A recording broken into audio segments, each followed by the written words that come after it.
अहिले पकाएर खाने हो दुधी च्याउ रे यो दुधी च्याउ होइन आमा यो दुधी च्याउ है दुध आउने च्याउ हो कि यस्तरी आउँछ कि दुधी इ इ इ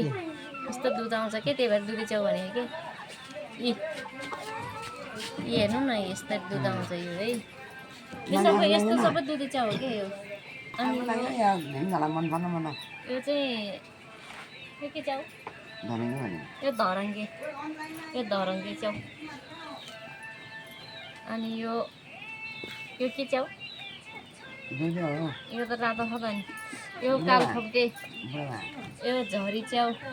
यो खप्टे च्याउ यो झरी यो दुधे च्याउ अनि यो धरङ्गे च्याउ सेतो चाहिँ के हो यो खप्टे चाहिँ होइन 3 थरीको छ यो खप्टे च्याउ यो दुधे च्याउ यो धरङ्गे च्याउ किरा छ क्या यसमा खादिने यो किरा छैन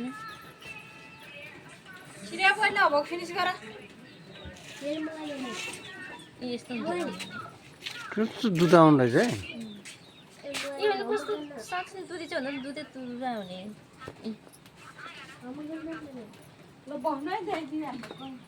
कहाँ जाने हो र नानी मेलो जाने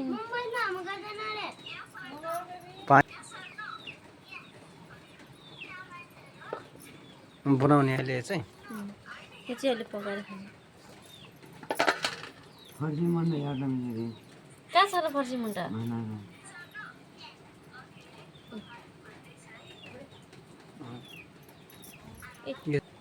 काल खप्टे मात्रै हो आमा यहाँ काल खप्टे मात्रै हो यो हो धरङ्गे चाहिँ अलिअलि सेतो भएको होला काल खप्टे त खतरा कालो है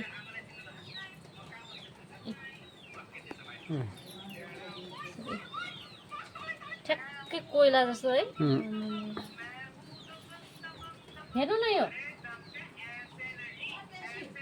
कसरी जाने भयो होला यो